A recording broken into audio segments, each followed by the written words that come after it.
In this part, we will go in details about the arrival of the Europeans and Mughals invasion, which was more or less in the same period, 30 years in difference, and the British occupation and independence of India.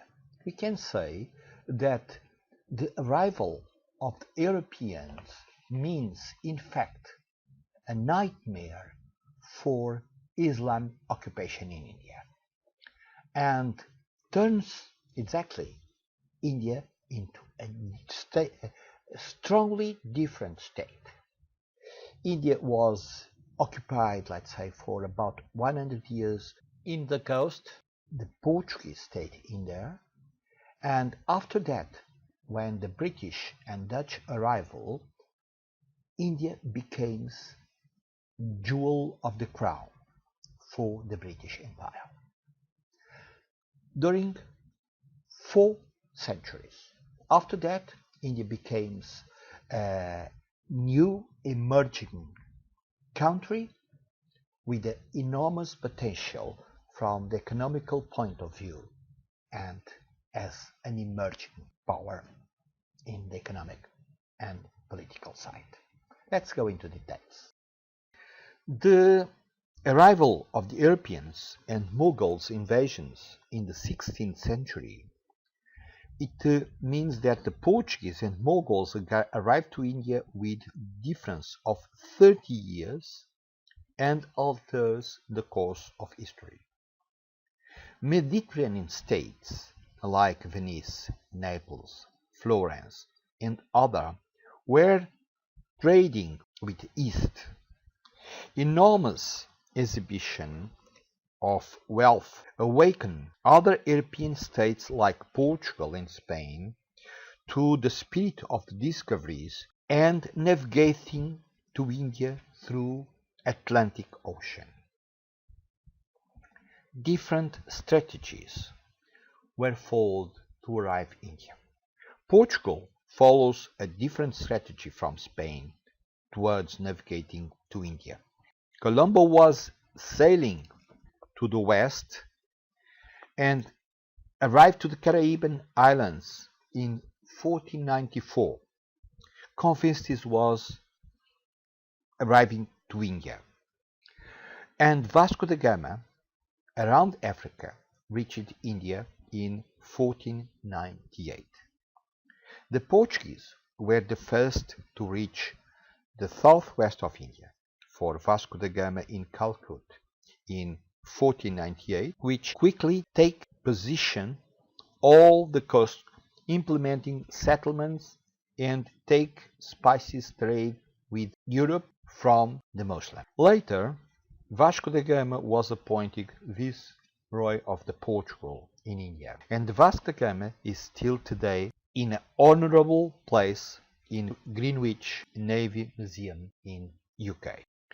After controlling some strategic points like Goa, Daman, Diu, Calcutta, Mumbai, and others, Portuguese dominate Indian coast for about 100 years up till the British and the Dutch appear in India by the end of the 16th century. After the end of the 16th century, India was no longer a battleground between local Maharaja dynasties. European traders compete among themselves or against local rulers for the best places for commerce or strategic military positions. Different countries organized themselves in companies to dominate trade and local reality for more than 200 years. For about 100 years, Portuguese were involved in wars against local Arabs to control spices trade, and from the hand of the 16th century with the Dutch, the Portuguese India Company goes into financial difficulties because of military expenses and soon lost some positions to the Dutch. In 1661, in the context of the marriage of Charles II of England with the Princess Catherine of Braganza from Portugal, it was offered the town of Bombay to the British, used to alleviate both financial burden and review the European partnership with the British, but now in India. In parallel is verified it happens the invasion of Mughals.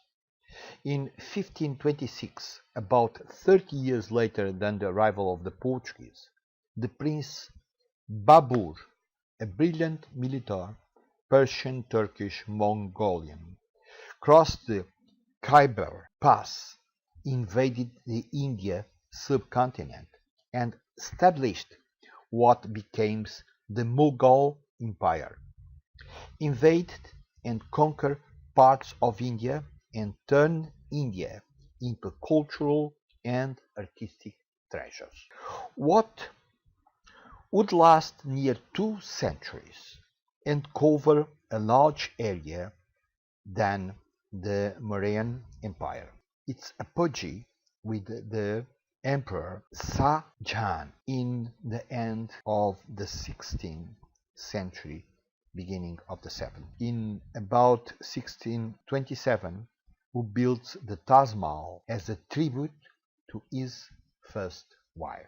In 1707, it happened the beginning of the fall of the Mughal Empire as the result of the British rule in progress and the Mughal Empire in economic crisis. Mughal Empire is unable to manage this collapse of crisis, and the result is a series of independent Maharajas territories like the Deccan, Maraths, Sikhs in the north, and turned India into a country of small independent states. The British became the dominant power, and the Portuguese are tolerated, and its activity are limited to the narrow commercial territories of Goa, Daman and Diu for commercial purposes, in contrast to the other Europeans that were forced to leave Indian territory.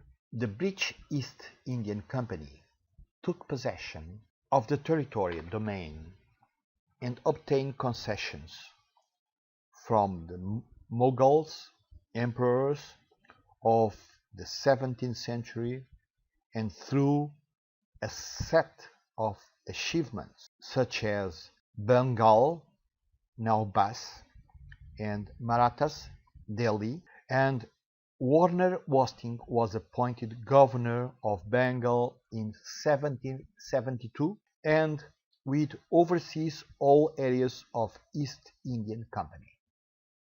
Other strategies and policies has been implemented by the British to control all the territory, such as the continuation of military policy advisors of local governors, the doctrine of lapse, which was that in any state where the ruler died without the existence of the direct descendant, the state became under the governance of the British Indian Company. In 1757, the company was in control of much of India with huge profits. The British India Company was no longer a commercial society. It was in fact a territorial power, controlling everything along the territory. With the Industrial Revolution, raw materials like cotton, timber, and other Indian raw materials were exported to England and returned to India after transforming, flooding the markets with prices that ruin local artisans. This led to a bloody mass revolution crushed by the British. In 1850, the companies entered in crisis. In 1858, the British Parliament, to minimize conflicts, dissolves India Company. India is now part of the Raja. The British Empire named a vice king for India. This was the real end of the company.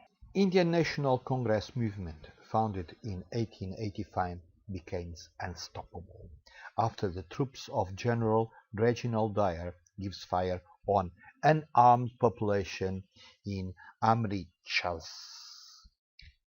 killing over 300 unarmed people. In 1920, the movement is led by a lawyer just returned from South Africa called Gandhi, who came to be known by Mahatma, great soul, and a charismatic transformation. The freedom ruled a mass movement. His strategy was based on a known violent resistance to the British rule called Satyagraha. With Gandhi were other notable Indian people like Nehru and Muhammad Ali Jinnah, who led the Muslim League, and Pakistan demanded for independence for Muslims, and strongly pressed after the Second World War, the British Empire can no longer continue to suppress India. In August 15, 1947 was the end of the British rule and the born of two nations, India and Pakistan.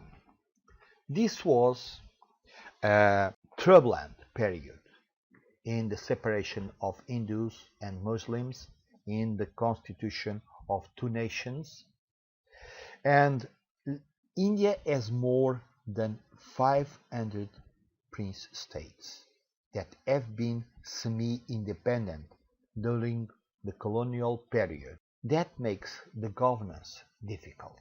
In later 1947, it was declared a war between India and Pakistan. Both are considered eligible for Kashmir and fight for that territory. But in 1948, Gandhi was murdered for a fanatic Hindu who believes that he was benefiting Muslims. This event shocked two communities and led to the peace. The next Prime Minister was Pandit Nehru and gives the way for a modern India. Portugal was the last European empire to leave India in 1961. India becomes an emerging country with one of the highest rates of growing, of economic progress and technological performance.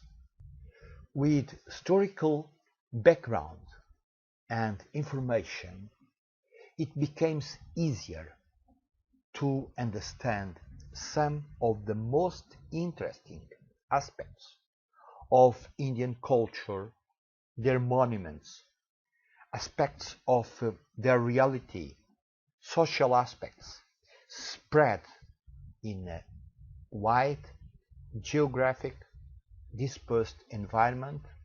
When you will visit India, doesn't matter if it will be virtual or live.